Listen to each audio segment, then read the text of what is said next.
perdido la razón.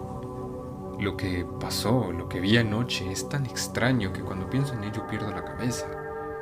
Había cerrado con llave la puerta, como todas las noches, y luego sentí sed.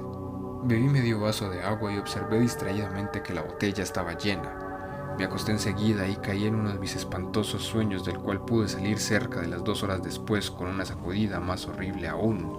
Imagínense ustedes un hombre que es asesinado mientras duerme, que despierta con un cuchillo clavado en el pecho, jadeante y cubierto de sangre, que no puede respirar, que muere sin comprender lo que ha sucedido. Después de recobrar la razón, sentí nuevamente sed. Encendí la bujía y me dirigí hacia la mesa donde había dejado la botella. La levanté inclinándola sobre el vaso, pero no había ni una gota de agua. Estaba vacía, completamente vacía. Al principio no comprendí nada, pero de pronto sentí una emoción tan atroz que tuve que sentarme, o mejor dicho, me desplomé sobre una silla. Luego me incorporé de un salto para mirar a mi alrededor. Después volví a sentarme delante del cristal transparente, lleno de asombro y terror. Lo observaba con la mirada, tratando de imaginarme lo que había pasado. Mis manos temblaban. ¿Quién se había bebido el agua? Yo sin duda alguna. ¿Quién podía haber sido sino yo? Entonces, yo era sonámbulo y vivía sin saberlo esa doble vida misteriosa que nos hace pensar que hay en nosotros dos seres, o que a veces un ser extraño, desconocido e invisible anima mientras dormimos nuestro cuerpo cautivo que le obedece como a nosotros o más que a nosotros.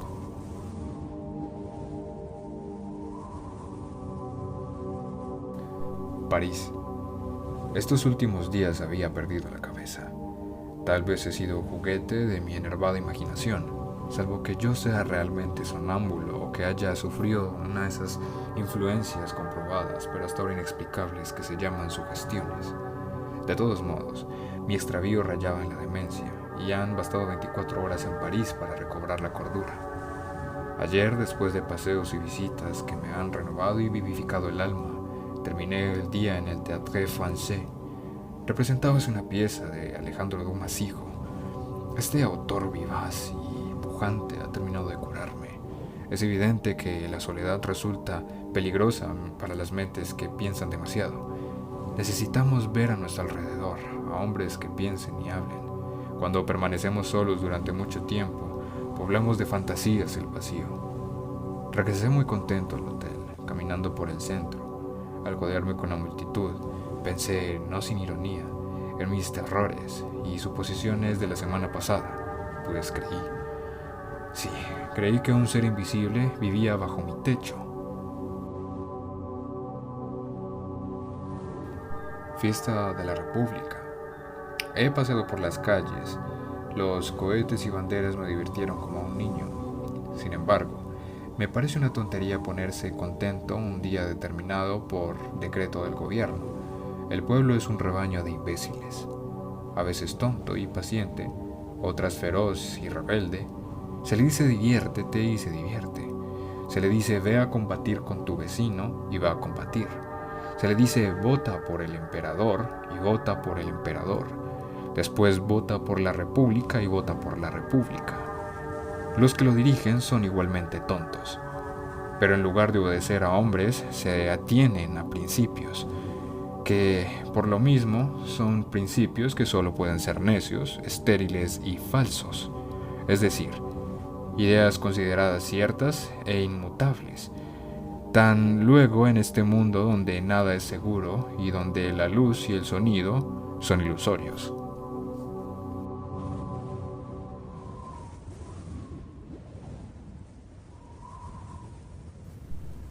Ayer he visto cosas que me preocuparon mucho. Cené en la casa de mi prima, la señora Sablé, casada con el jefe del regimiento 76 de cazadores de Limoges. Conocí allí a dos señoras jóvenes, casada una de ellas con el doctor Parent, que se dedica intensamente al estudio de enfermedades nerviosas y de los fenómenos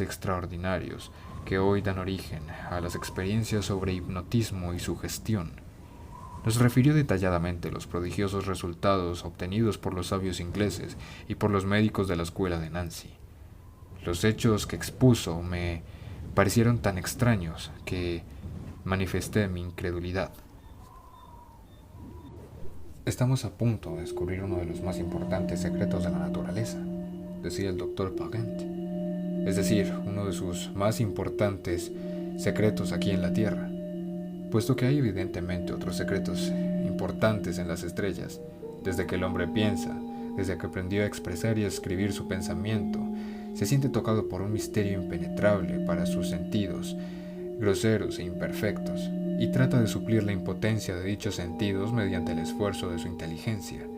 Cuando la inteligencia permanecía aún en un estado rudimentario, la obsesión de los fenómenos invisibles adquiría formas comúnmente terroríficas.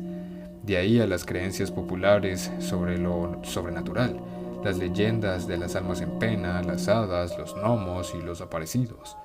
Me atrevería a mencionar incluso la leyenda de Dios, pues nuestras concepciones del artífice creador de cualquier religión son las invenciones más mediocres, estúpidas e inaceptables que pueden salir de la mente aterrorizada de los hombres. Nada es más cierto que este pensamiento de Voltaire. Dios ha hecho el hombre a su imagen y semejanza, pero el hombre también ha procedido así con él. Pero desde hace algo más de un siglo, parece percibirse algo nuevo. Mesmer y otros nos señalan un nuevo camino y efectivamente, sobre todo, desde hace 4 o 5 años, se han obtenido sorprendentes resultados. Mi prima, también muy incrédula, sonreía. El doctor Parent le dijo: ¿Quiere que le hipnotice, señora? Sí, me parece bien. Ella se sentó en un sillón y él comenzó a mirarla fijamente. De improviso, me dominó la turbación, mi corazón latía con fuerza y sentía una opresión en la garganta. Veía cerrarse pesadamente los ojos de la señora Safley y su boca crispeaba. Parecía jadear. Al cabo de 10 minutos dormía. Póngase detrás de ella, me dijo el médico. Obedecí su indicación y él colocó en las manos de mi prima una tarjeta de visita al tiempo que le decía: esto es un espejo. ¿Qué ve en él? Veo a mi primo, respondió. ¿Qué hace? Se atusa el bigote. ¿Y ahora? Saca una fotografía del bolsillo. ¿Quién aparece en la fotografía? Él, mi primo. Era cierto. Esa misma tarde me había entregado esa fotografía en el hotel. ¿Cómo aparece en ese retrato? Se halla de pie, con el sombrero en la mano. Evidentemente, veía en esa tarjeta de cartulina lo que hubiera visto en un espejo. Las demás damas decían espantadas: Basta, basta ya, por favor. Pero el médico ordenó: usted se levantará mañana a las 8 y luego irá a ver a su primo al hotel donde se aloja y le pedirá que le preste los 5.000 francos que le pide su esposo y le reclamará cuando regrese de su próximo viaje. Luego la despertó. Mientras regresaba al hotel, pensé en esa curiosa sesión y me asaltaron dudas. No sobre la insostenible, la total buena fe de mi prima, a quien conocía desde la infancia como una hermana, sino sobre la seriedad del médico. ¿No escondería en su mano un espejo que mostrara a la joven dormida al mismo tiempo que la tarjeta?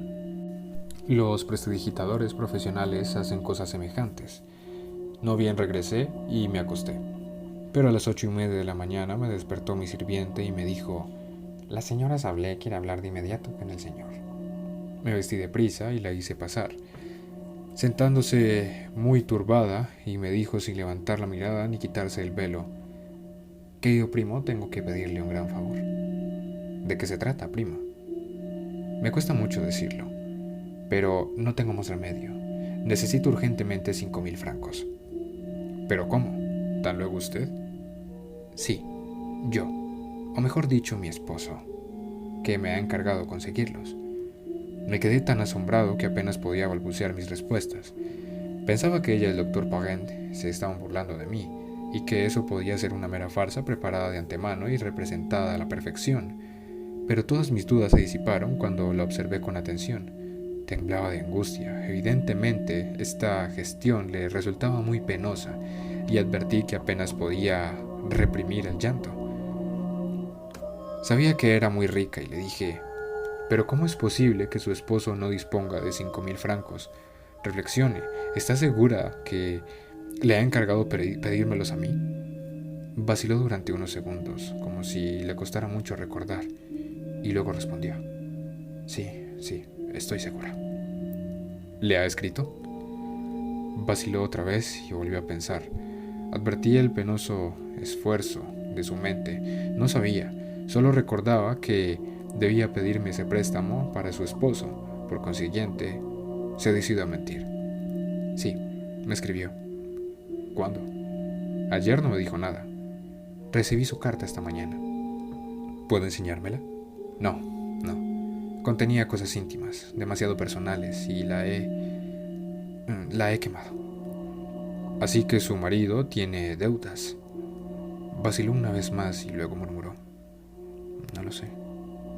Bruscamente le dije: Pero en este momento, querida prima, no dispongo de 5.000 francos. Dio una especie de grito de desesperación. ¡Ay, por favor! Se lo ruego. Trate de conseguirlos. Exaltada, unía sus manos como si se tratara de un ruego. Su voz cambió de tono, lloraba murmurando cosas inentendibles, molesta y dominada por la orden irresistible que había recibido. ¡Ay, se lo suplico! Lo tendrá de cualquier manera, se lo prometo. Gracias, qué bondadoso es usted. ¿Recuerda lo que pasó anoche en su casa? Le pregunté entonces. Sí. ¿Recuerda que el doctor Parent la hipnotizó? Sí. Pues bien, él fue quien le ordenó venir esta mañana a pedirme 5.000 francos, y en este momento usted obedece a su sugestión. Reflexionó sobre algunos instantes y luego respondió: Pero es mi esposo quien me los pide. Durante 1 hora traté infructuosamente de convencerla. Cuando se fue, corrí a casa del doctor Parent. Me dijo: ¿Se ha convencido ahora? Sí, no hay más remedio que creer. Vamos a ver a su prima. Cuando llegamos, dormitaba en un sofá, rendida por el cansancio. El médico le tomó el pulso, la miró durante algún tiempo con una mano extendida hacia sus ojos, que la joven cerró debido al influjo irresistible del poder magnético. Cuando se durmió, el doctor Parent le dijo: Su esposo no necesita 5.000 francos. Por lo tanto, usted debe olvidar que ha rogado a su primo para que se los preste, y si le habla de esto, usted no comprenderá. Luego le despertó, y entonces saqué mi billetera. Aquí tiene, querida prima, lo que me pidió esta mañana. Se mostró tan sorprendida que me atreví a insistir. Traté, sin embargo, de refrescar su memoria, pero negó todo enfáticamente, creyendo que me burlaba, y poco faltó para que se enojase.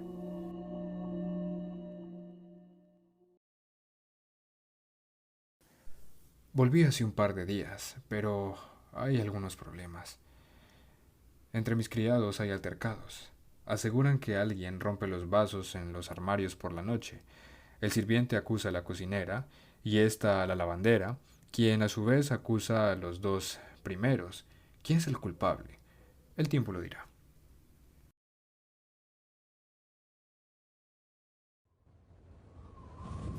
Lo he visto. No estoy loco.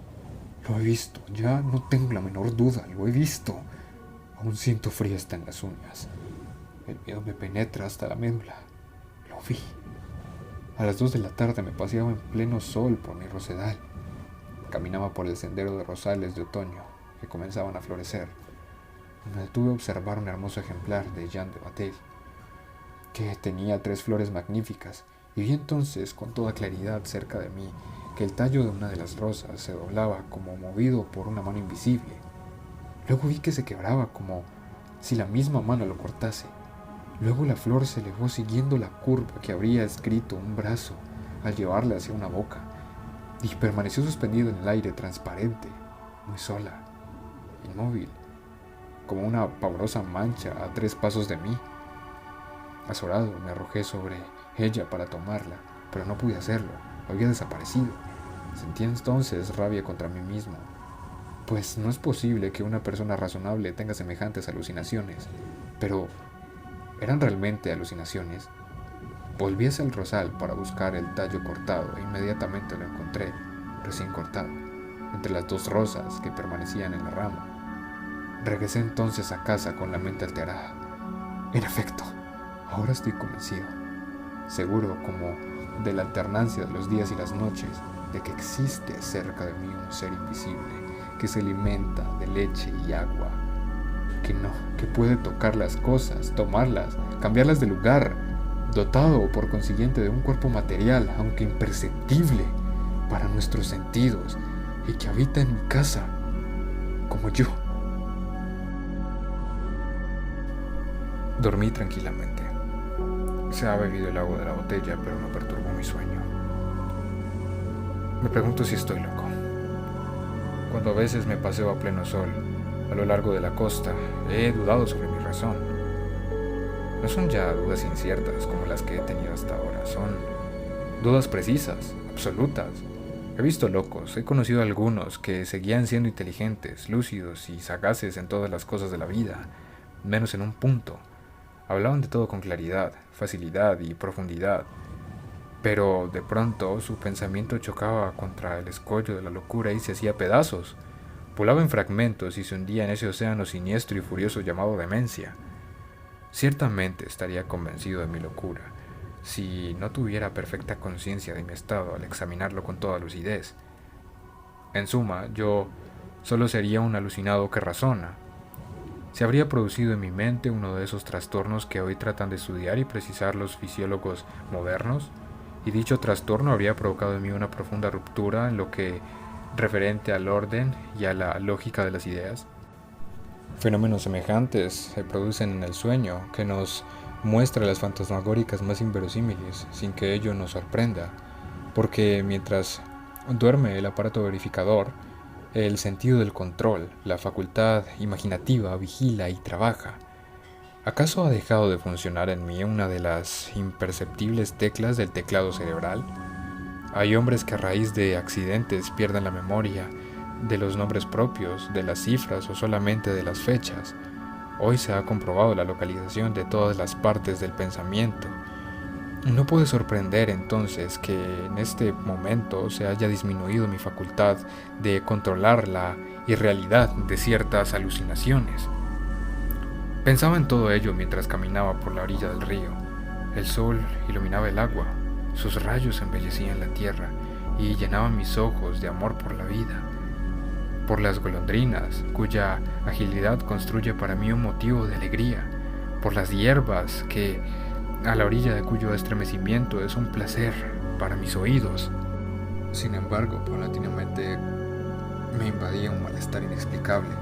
Me parecía que una fuerza desconocida me detenía, me paralizaba, impidiéndome avanzar, y que trataba de hacerme volver atrás. Sentí ese doloroso deseo de volver que nos oprime cuando hemos dejado en nuestra casa a un enfermo querido y presentimos una agravación del mal. Regresé entonces, a pesar mío, convencido de que encontraría en casa una mala noticia, o una carta, o un telegrama.